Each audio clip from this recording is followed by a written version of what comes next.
Saya Dr. Stefani, saya seorang dokter spesialis forensik dan saya belajar dari yang mati.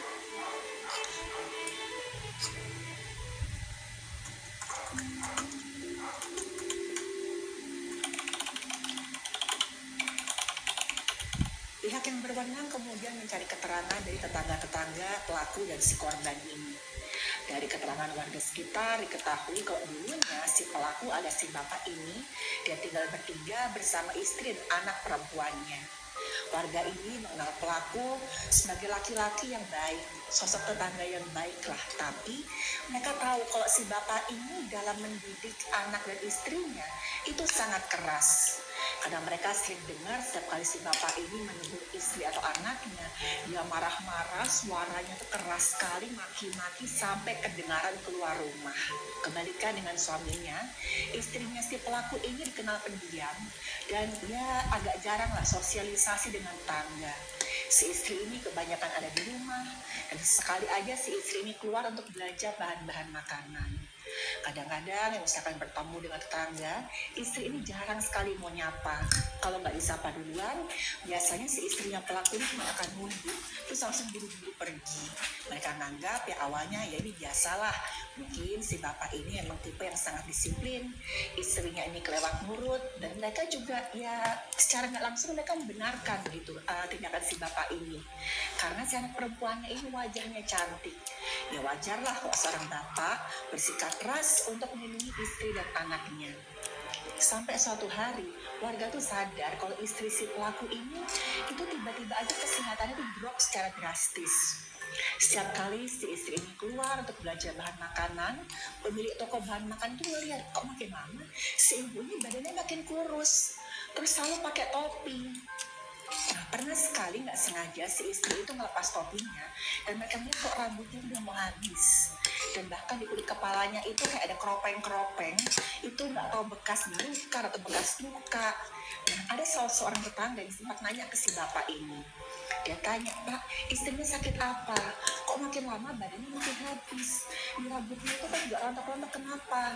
Dan si bapak ini bilang ke tetangganya, oh iya, istri saya itu baru saja didiagnosis dengan penyakit langka. Saya sudah konsultasi ke beberapa rumah sakit, tapi mereka tuh belum bisa menemukan cara untuk menyembuhkan istri saya. Dan si bapak ini malah sempat bilang, saya mohon doanya ya, supaya istri saya ini bisa lekas sembuh. Yang mereka nggak tahu kok ternyata saat itu si istri ini sedang mengalami stres psikologis yang nggak main-main.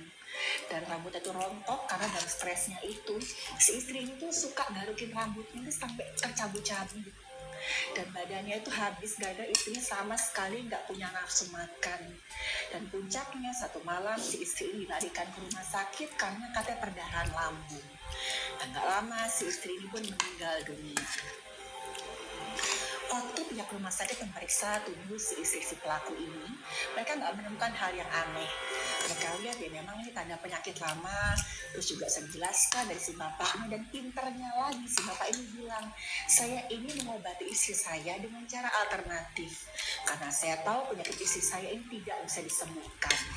Akhirnya pihak rumah sakit ya menyerahkan jasad si istri ini ke keluarganya, dan jasad si istri ini dikremasi dan abunya dilarung di laut.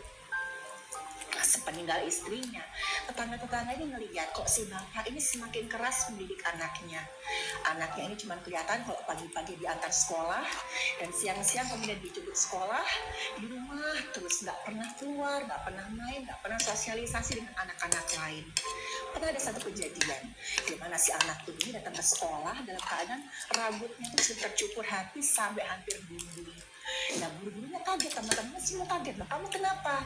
Anak ini katanya dengan muka yang kayak blank, kayak setengah nggak sadar itu bilang, apa yang nipu rambut aku? Nah, gurunya kan curiga. Langsunglah dipanggil si bapaknya ini. Waktu ditanya, Pak, kok si anaknya ini bisa datang ke sekolah dengan rambut bulu? Katanya bapak yang motong. Nah, si pelaku ini bilang, oh iya saya terpaksa memotong rambut panjang anak saya karena kemarin itu waktu saya sisirin, saya ketemu kutu. Reglow memperkenalkan Intensive Whitening Night Cream, memberikan manfaat optimal di malam hari, meresap ke dalam lapisan kulit untuk mencerahkan, melembutkan, melembabkan, dan meregenerasi sel kulit wajah. Reglow by Dr. Cindy. Sebenarnya di sini sih ya guru-guru sempat curiga karena anak kita usia 19 tahun. Masa sih anak umur 16 tahun perempuan itu nggak nyadar kok rambut kepalanya tuh ada putus sampai bapaknya yang harus melihat dan kemudian memutuskan untuk dicukur habis. Tapi lagi-lagi di sekolah menganggap ya udahlah mungkin nggak si bapak ini juga hidupnya nggak mudah ya. Dia jadi single parent, orang tua tunggal, harus melindungi anak perempuan yang cantik ini. Akhirnya guru-guru pun mikir ya udah si bapak ini cuma wajar lah yang dilakukan. Padahal yang mereka nggak tahu sebenarnya alasan kenapa si bapak ini mencukur habis rambut anaknya. Karena si bapak ini alias si pelaku itu nggak mau kalau anaknya ini kelihatan cantik sampai nanti dilirik teman-teman cowoknya di sekolah. Karena saat itu si bapak ini sudah sangat terobsesi dengan anak kandungnya sendiri. Dan si pelaku ini juga mulai mencuci otak anaknya agar anak ini setuju untuk melakukan hubungan seksual incest dengan si pelaku. Dan dengan ahlinya ya, dengan segala macam teknik manipulasi, pelaku ini berhasil menyembunyikan perbuatannya. Setiap hari pelaku ini selalu mengawasi anaknya dengan ketat. Pokoknya anak ini gak boleh dekat dengan siapa-siapa. Bahkan ketika si anaknya ini kemudian lulus sekolah dan mulai bekerja, bapaknya ini selalu mengantar jemput anaknya ke tempat kerjanya. Pokoknya dalam ya pikiran si bapak ini, si pelaku ini, anak saya cuma milik saya seorang. Gak boleh ada seorang pun yang menyentuh anak saya. Setelah si anak perempuannya ini ya pergi sekolah, anaknya ini kerja di sebuah supermarket. Nah saat itu anaknya ini punya beberapa teman di supermarket itu. Ada temen yang nyadar, kok si anak ini beberapa kali tuh datang ke kantor pakai sweater yang baju panjang, itu yang kendur-kendur. Nah suatu kali nggak sengaja dia bilang, loh kok perutnya dia tambah besar. Nah temennya ini dengan hati-hati dideketin si anak perempuannya ini ditanya, sorry kamu hamil ya? Nah si anak perempuan ini dia kelihatan kaget, dia bilang oh enggak kok aku nggak hamil, aku lagi gendutan aja, kemarin kebanyakan makan, ini makanya aku lagi diet.